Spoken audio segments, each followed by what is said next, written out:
In Fallout London, we start our journey in a tube with two scientists yapping away. A rapid progress is being made, and with zero anomaly. Of course. Now, what about their physical and mental development? Not to worry. Let's put them back under. You may have noticed that these two chaps are voiced by Sylvester McCoy and Colin Baker, who both played the Doctor in Doctor Who, respectfully. Just outside the room we start in, we can find a terminal with all of the names of the supporters who pledged to Team Folon. We can also find a stylish GOG shirt, which shows support for the mod's primary host. London doesn't have to be all so dreary. You can flex this epic fit and probably get some fish and chips for free. Oh, I love my chippy. One of the best companions we can meet in London is a delightful British bulldog aptly named Churchill. With me work and all, I don't really have time to take care of the little guy properly. Why not make amends for everything? Think you could adopt him? Churchill's his name.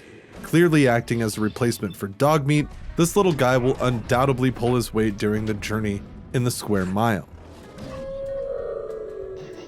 Churchill's name is very obviously a reference to Winston Churchill, the twice Prime Minister of the United Kingdom, both during and after the Second World War.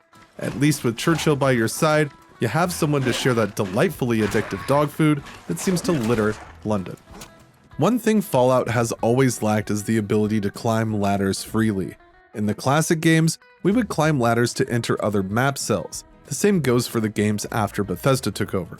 However, in Fallout London, we can finally climb ladders to our heart's content, and this can make exploring the maps around the city a bit of a new experience as you start to look for things that you usually don't when you're playing vanilla Fallout 4.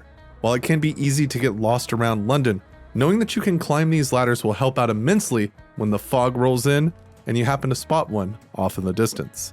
During a quest at St. Paul's Cathedral, we can meet Chef Ramsgate, who seems to have a volume control problem. What do you want? I'm not yelling. I'm half mute, so I have to talk like this. What'd you say? I'm also half deaf. This is a clear reference to Chef Gordon Ramsay, the world-renowned celebrity chef who is infamous for his blistering tirades that could rival those of a certain Enclave officer stationed at Navarro. You are out of uniform, soldier! Where is your power armor? We couldn't have a Fallout London without some kind of nod to Chef Ramsay, and the one we find at the church is spot on. Fat-mouthed little stupid bitch. Fallout London pays homage to Van Buren in a couple of ways, but one of the biggest is how the game starts. In Van Buren, the original cancelled Fallout 3, which was in production before Bethesda acquired the Fallout IP, we would have assumed the role of the prisoner and escaped Tibbet's prison. While Fallout London does not follow this directly, we start in a tube in an underground lab and escape in a similar way.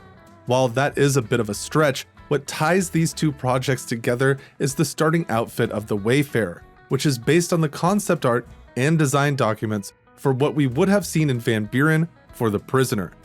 Van Buren would have been a fascinating story to experience, and it's nice to see Team Folon show some love to the cancelled project with this mod. Down on Fleet Street, we can find Ted.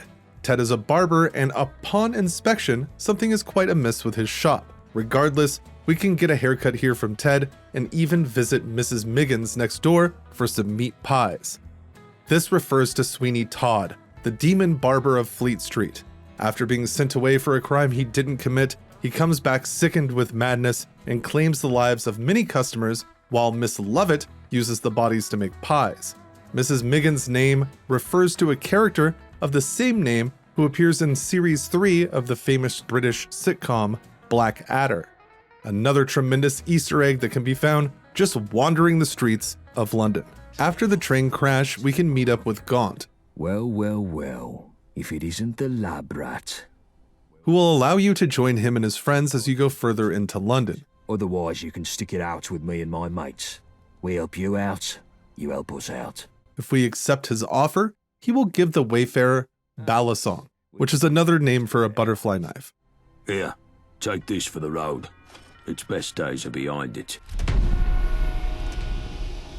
While there is something to be said about being gifted a fancy knife as soon as you arrive in London, if we stand idle for a moment, A really wild animation will play showing the player juggling the blade. The only thing more British than this gift is if Gaunt had also offered a spot of tea, but the work that was put into making this crazy animation definitely needs to be highlighted.